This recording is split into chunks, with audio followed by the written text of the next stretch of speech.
अंक 1 दृश्य 5 जादू मंत्रालय हैरी का ऑफिस।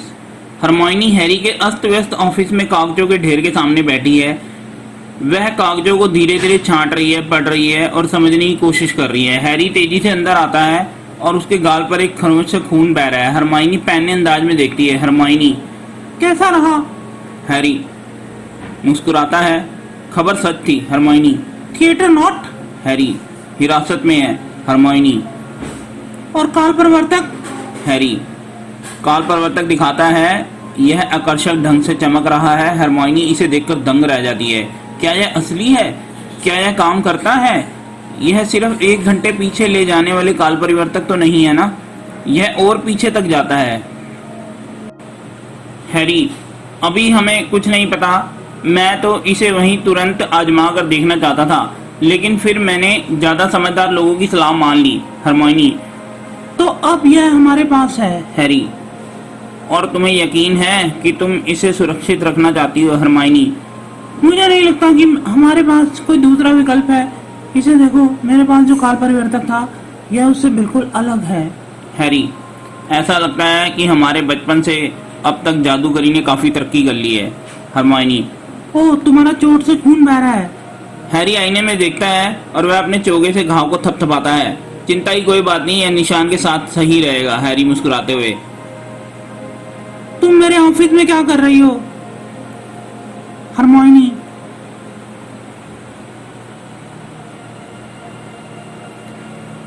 तुम मेरे ऑफिस में क्या कर रही हो? हरमाइनी, हरमाइनी, मैं थिएटर नॉट वाली खबर से चिंतित थी।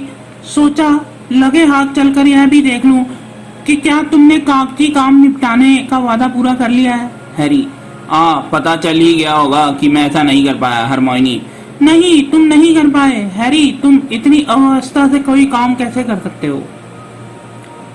हैरी अपनी छड़ी लहराता है और तमाम कागज तथा पुस्तकें साफ सुथरी थप्पी में बदल जाती हैं। हैरी मुस्कुराता है। हैरी, अब तो अस्त व्यस्त नहीं है। हरमाइनी, लेकिन अभी भी नजरअंदाज तो किया गया है। तुम जानते हो यहाँ कोई दिलचस्प चीज हो सकती है। पहाड़ी दैत्य ग्रेप हॉर्न पर सवार होकर हंगरी के पार जा रहे हैं। पीठ पर पंख के टैटू वाले दानव यूनानी समुद्रों में जा रहे हैं और नर भेड़िए पूरी तरह भूमिगत हो गए हैं। हैरी, बेहतरीन, तो हम वहीं चलते हैं। मैं टीम इकट्ठी कर लेता हूँ। हरमाइनी, हैरी, मैं समझती हूँ कागजी काम नीरस होता है। हैरी, तुम्हारे लिए नहीं। हरमाइनी, मुझे अपने कागजी कामों से फुर्सत नहीं है। यह वह इंसान और जानवर है जो जादूगरों के बड़े युद्धों में वोल्डेमॉर्ट की तरफ से लड़े थे। यह अंधेरे के साथी है। इन घटनाओं का संबंध उस काल परिवर्तक से भी हो सकता है जो हमें थिएटर नॉट से जब्त किया है। लेकिन अगर जादुई कानून अनुपालन प्रमुख अपनी फाइलों को नहीं पढ़ रहा है। हैरी, लेकिन मुझे इन्हें पढ़ने की जरूरत ही क्या है? मैं सबसे मिलता जुलता रहता हूँ, महत्वपूर्ण बातें सुनता रहता हूँ। मैंने तो थिएटर नॉट के काल परिवर्तक के बारे में अफवाहें भी सुनी है और मैंने ही उन पर कार्रवाई की है। दरअसल तुम मुझे फटकारना नहीं चाहती। हरमाइनी हैरी की तरफ देखती है। यह पेचीदा है।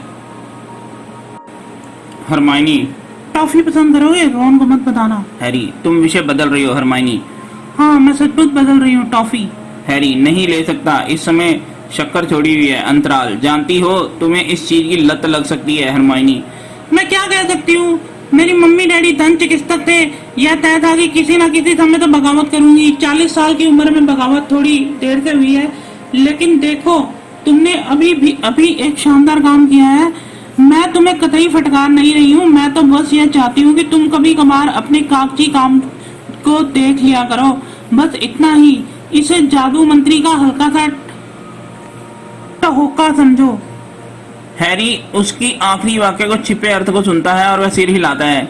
जीनी कैसी है? अल्बस कैसा है? हैरी, लगता है कि मैं पिता की भूमिका में ही इतना अच्छा हूँ जितना कि कागजी कागजात में। रोज कैसी है? ह्यूगो कैसा है? हरमाइनी मुस्कुराहट के साथ, जानते हो, रोन कहता है कि उसे लगता है कि उससे ज्यादा समय अपनी सेक्रेटरी इथेल के साथ रहती हूँ। क्या तुम सोचते हो कि किसी मोड़ पर हमने विकल्प चुन लिया था? साल के बेहतरीन अभिभावक बने या मंत्रालय के बेहतरीन अधिकारी बने?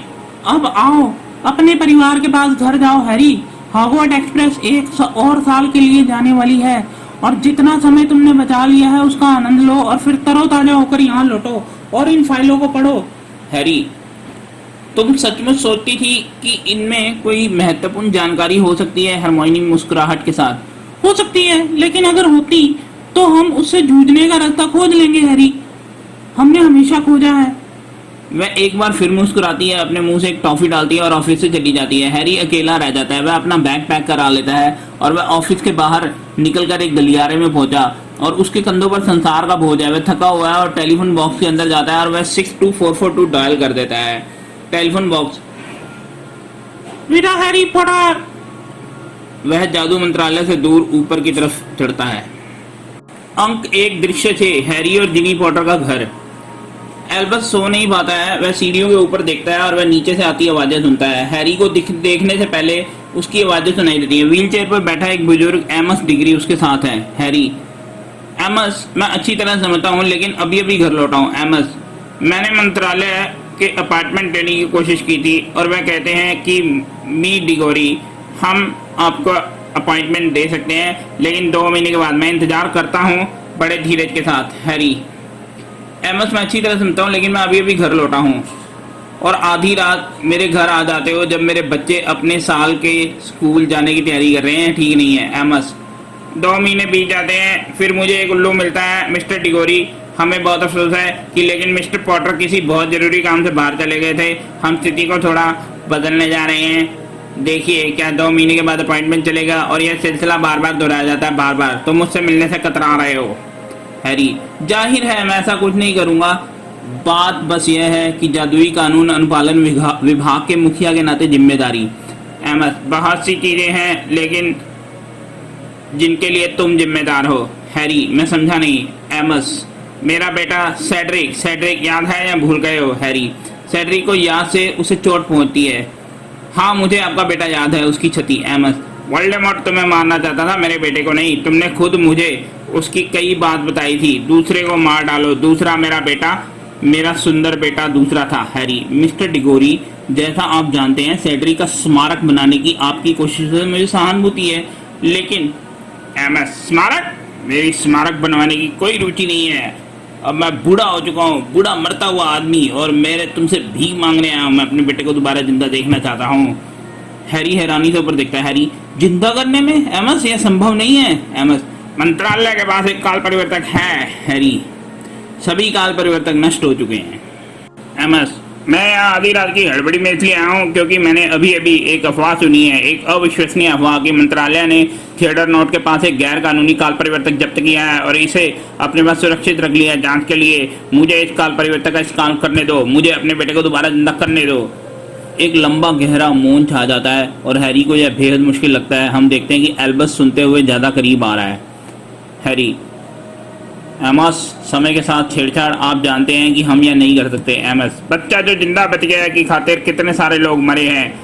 मैं तो बस यह कह रहा हूँ कि तुम उनमें से एक को बचा लो। इससे हैरी को बहुत चोट पहुंचती है और वह सोचता है कि उसका चेहरा सख्त हो जाता है। हैरी, आपने जो भी सुना है थिएटर नोट वाली कहानी मनगढ़ंत है। एमस, मुझे अफसोस है। Delphi, hello. एल्बस 1 मील ऊपर उछलता है जब डेल्फी, लगभग 20 साल की दृढ़ और विचित्र दिखने वाली युवती नजर आती है जो सीढ़ियों के पार उसे देख रही है। ओह सॉरी, चुकाना नहीं चाहती थी। मैं खुद सीढ़ियों पर छुपकर दूसरों की बातें सुनना पसंद नहीं करती। वहां बैठकर इंतजार करती थी कोई दिलचस्प बात सुनाई दे जाए। एल्बस, तुम कौन हो? क्योंकि यह एक तरह से मेरा घर है। डेल्फी, देखो मैं चोर हूँ। मैं तुम्हारा सब कुछ चुराने वाली हूँ। मुझे अपना सोना, अपनी छड़ी और चॉकलेट मेंढक दे दो। या तो चोर हूँ या फिर मैं डेल्फनी डिगोरी हूँ। डेल्फी, मैं उनको एमस की देखभाल करती हूँ। देखो मैं कोशिश करती हूँ। और तुम कौन हो? एल्बस, जाहिर है एल्बस पॉटर। तो हैरी तुम्हारे डैडी है, बहुत शानदार। दरअसल नहीं। ओह, क्या मैंने फिर से फट्टे में टांग अड़ा दी? लोग स्कूल में मेरे बारे में यही कह रहे थे। डेल्फी डिगोरी कोई ऐसा गड्ढा नहीं है जिसे वह खुद खोद कर उसमें समा नहीं सकती। वह मेरे नाम को भी बहुत तोड़ते मरोड़ते हैं, अंतराल। और वह उसे गौर से देखती है। एमस, डेल्फी, वह जाने को होती है और फिर झिझकती है। वह एल्बस की तरफ देखकर मुस्कुराती है। डेल्फी, हम अपने रिश्तेदारों को नहीं चुन सकते। एमस सिर्फ मेरे मरीज ही नहीं, अंकल भी हैं। ऊपर फूल जेली में मेरे नौकर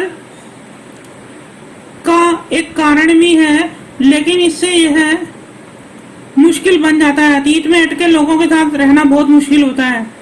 डेल्फी, ऊपर फूले जली saint Oswald home for old witches and wizard, कभी मिलने आना अगर तुम चाहो तो। एमस, डेल्फी, वह मुस्कुराती है और फिर सीढ़ियां उतर जाती है और वह उस कमरे में दाखिल होती है जिसे एमस और हैरी हैं। एल्बस उसे देखता है। हाँ अंकल। एमस, कभी महान रहे हैरी पॉटर से मिलो, जो अब मंत्रालय के पत्थर दिल अधिकारी बन चुके हैं। मैं आपको शांति से छोड़ता हूँ सर, अगर आप शांति से रह सके। डेल्फी, मेरी कुर्सी। जी अंकल। वह एमस को कमरे से बाहर धका कर ले जाती है। हैरी अकेला रह जाता है और वह एकाकी दिखता है। एल्बस सोचते हुए सावधानी से देखता है।